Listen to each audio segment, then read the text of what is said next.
여러분 안녕하십니까. 법률사무소 국토의 김조영 대표 변호사입니다. 어제 날짜인 2022년 10월 27일 날에 정부에서 민생대책으로 발표한 게 있어요.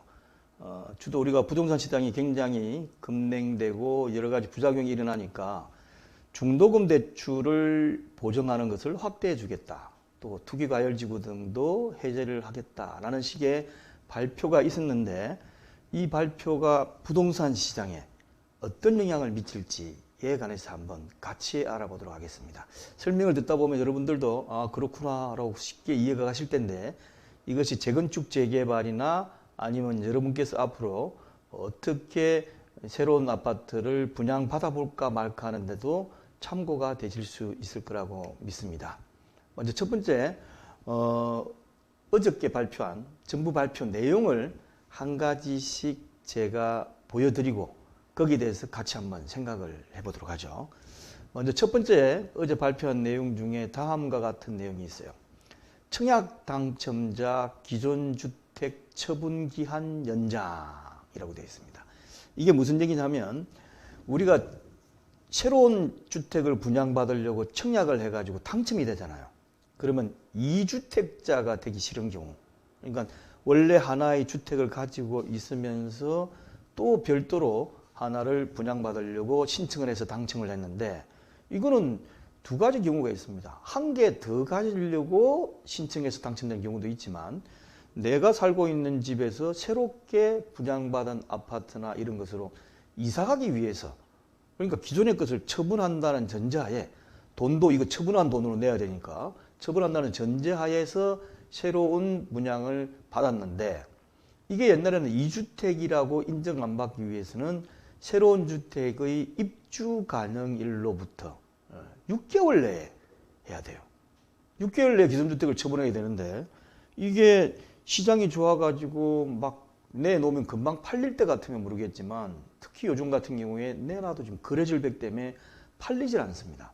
그래서 이걸 6개월로 제한을 해놓으면 당장 집이 안 팔려가지고 새로 입주하는 데 들어갈 돈을 내기도 힘들거니와 세금까지 중과세로 부과를 된 거죠. 그래서 돈을 못 내가지고 연체이자 붙고, 그 다음에 새로운 집을 처분을 빨리 못 해가지고 2주택이라 그래가지고 또 중과세를 받고, 이건 너무 안 맞다 이래가지고 기존에 6개월 내에 기존 주택 처분하던 것을 2년으로 연장했습니다. 이거는 당연히 지금 같은 시기에 안 할 수가 없고 잘 빠르게 시작한 거라고 생각이 듭니다. 그래서 향후 영향이 이제 어떤지를 한번 같이 보면, 첫 번째 생각하는 게 집을 갈아타려는 사람, 갈아타는 용어가 좀 그렇지만 갈아타려는 사람한테 유리하죠. 기존에 있던 집을 팔고 새 집을 살려는 사람한테 여유가 좀 더 생겼으니까. 그 다음에 또 뭐가 있죠? 이렇게 되면 옛날에는 6개월밖에 안 주는데 지금 집이 안 팔리기 때문에 새로운 분양 신청을 아예 못 하려고 생각하던 사람도 나 2년 이내 여유 주니까 하나 사가지고 그 다음에 기존 주택 씌워봐가지고 이렇게 좀 오를 때 팔면 될 거 아니야. 그러니까 가능하다 이래가지고 수요가 증가될 가능성도 있죠. 그리고 기존 집에 대한 처분도 당연히 증가되게 되니까 매물도 나올 수가 있어가지고 부동산 거래 활성화에 조금 순작용을 할 가능성이 충분히 있습니다. 그 다음에 두 번째, 중도금 대출 보정 확대 이렇게 되어 있어요.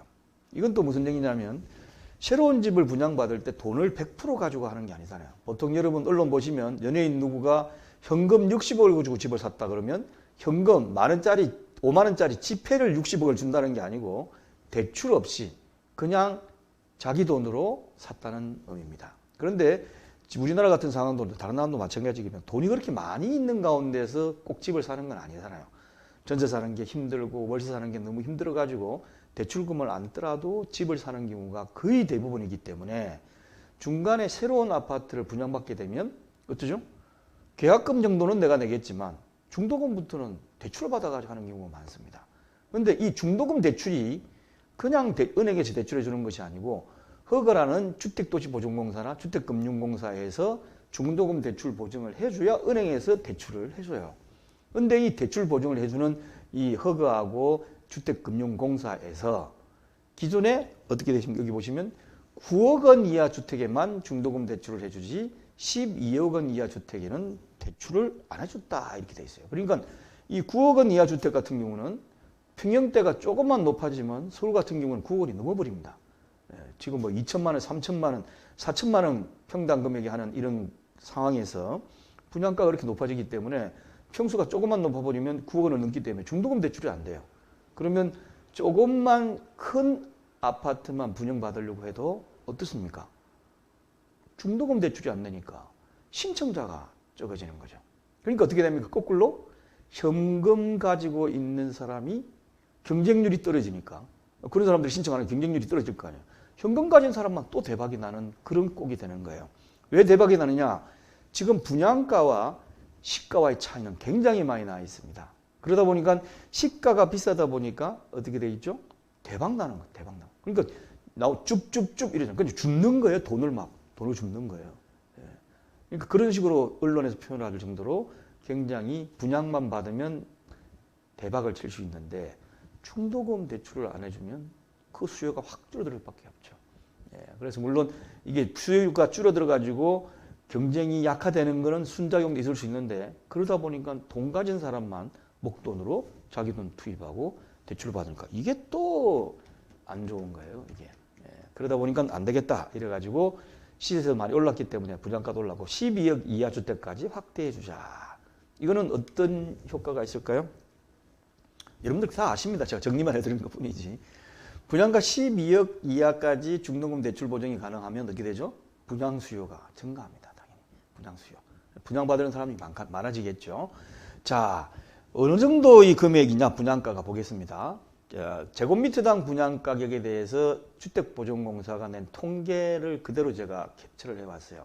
보시면 이게 조금 안 보이실 수 있는데 한번 보면 서울의 제곱미터당 분양가와 지방의 제곱미터당 전국적으로 다 평균한 거하고 너무 차이가 많이 벌어집니다. 이거는 왼쪽이 만으로 되어 있죠. 자, 확대해 보겠습니다. 왼쪽이 만으로 되어 있고 오른쪽이 지금 줄어들었는데 이걸 보면 1억 원이라는 것이 아니고 이거는 단위가 1,000원이기 때문에 1,000원 1,000만 원이에요. 제곱미터당 1,000만 원.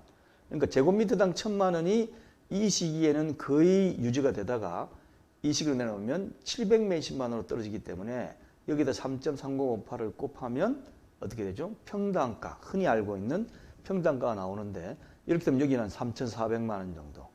그럼 이전 한 2,100만 원대로 서울 평균이 떨어졌습니다. 전국 평균으로 하면 지금도 아직 평균이 약 한 1,200~300만 원이 평균이에요. 이만큼 차이가 많이 나니까 서울 같은 경우는 9억 원만 가지고 대출을 해준다 그러면 살 수 있는 집이 없어질 수가 있죠. 그리고 더 문제가 되는 건 지역별 신규 분양 세대수 통계표를 제가 한번 뽑아봤어요. 뽑아보니까 어떻습니까? 전국과 서울이 있는데 왜 이렇게 많죠? 이게 서울일 것이다 착각하지 마십시오. 이것은 전국이고 밑에가 서울입니다. 그래서 기간을 보시면 왼쪽이 2021년 9월부터 쭉 해가지고 2021년 7월까지 통계가 오늘 보니까 나와 있더라고요.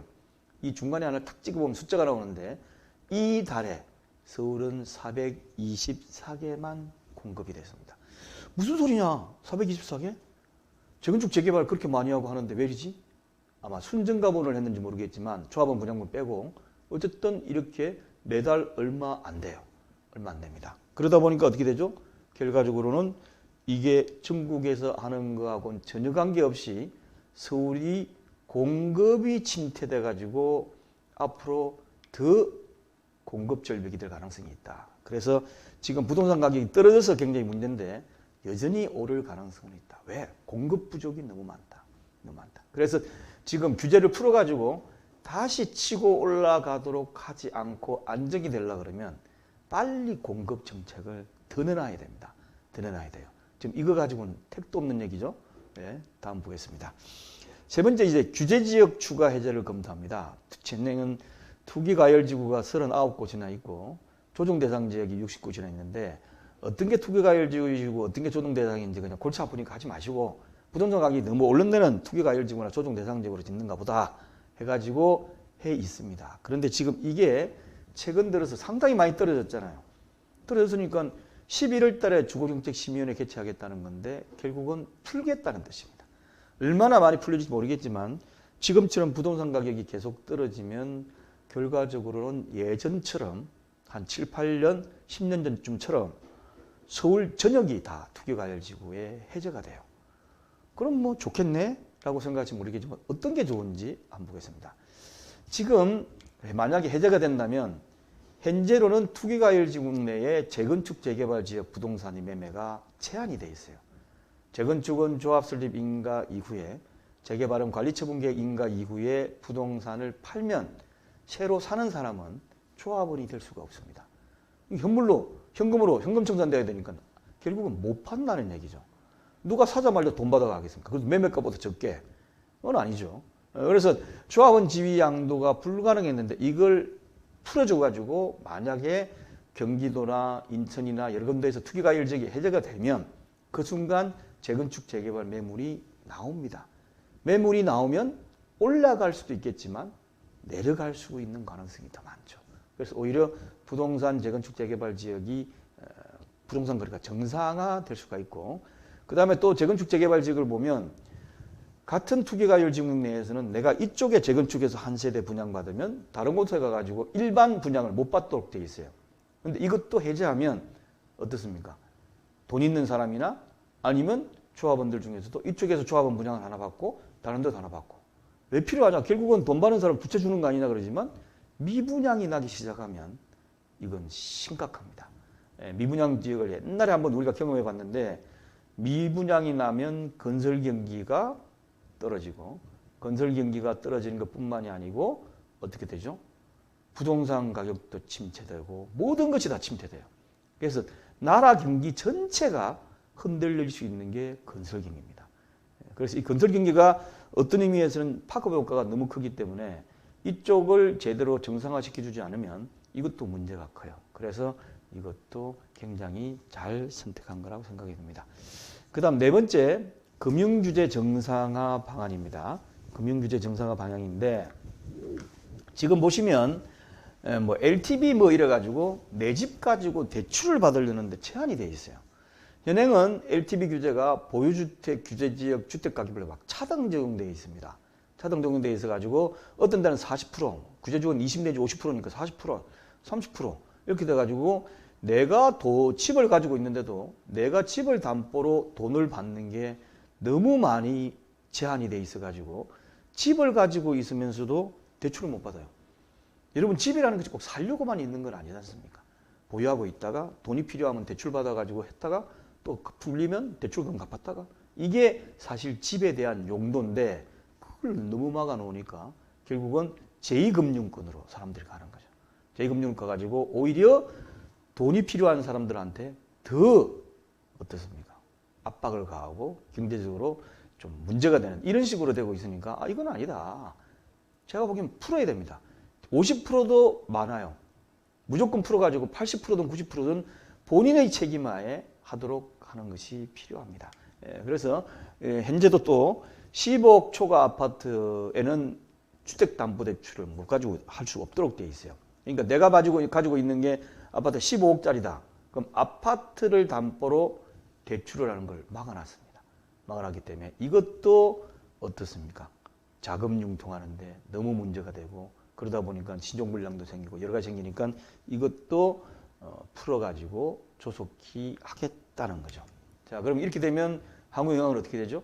생활자금이나 사업자금. 집까지 있는 사람 다 돈 부유 있는 건 아닙니다.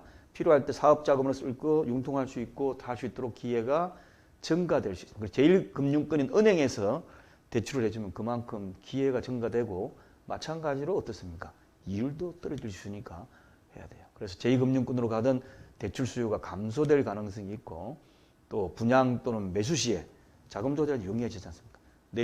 대출 받아가지고 일단 계약금 내고 그 다음에 나중에 저쪽 집 들어가면서 중도금 대출 받아가지고 그쪽 집을 또 융자 받아가지고 들어가고 이런 식으로 하면 분양 수요가 증가될 수 있기 때문에 이번에 거는 제대로 맥을 받아가지고 잘 잡아가지고 간 것 같아요. 대신 빨리 해야 됩니다. 빨리 해야 돼요. 뭐 하다 보니까 두세 달 걸리더라. 이렇게 하면 또 문제가 됩니다. 전문가가 모여가지고 그냥 몇 명이서 바로 해가지고 바로 발표할 수 있는 그런 신속한 조치가 필요합니다. 자, 이 동영상을 유튜브로 보시는 분은 밑에 재생 목록을 클릭하시면 안에 보면 이 부동산 정책에 관한 것을 모아놓은 데가 있고 홈페이지 r119co.kr에 들어오시면 중간에 안쪽에 부동산 정책에 관한 것만 몰아놓은 부분이 있습니다. 거기서 많이 참조하시기 바랍니다. 감사합니다.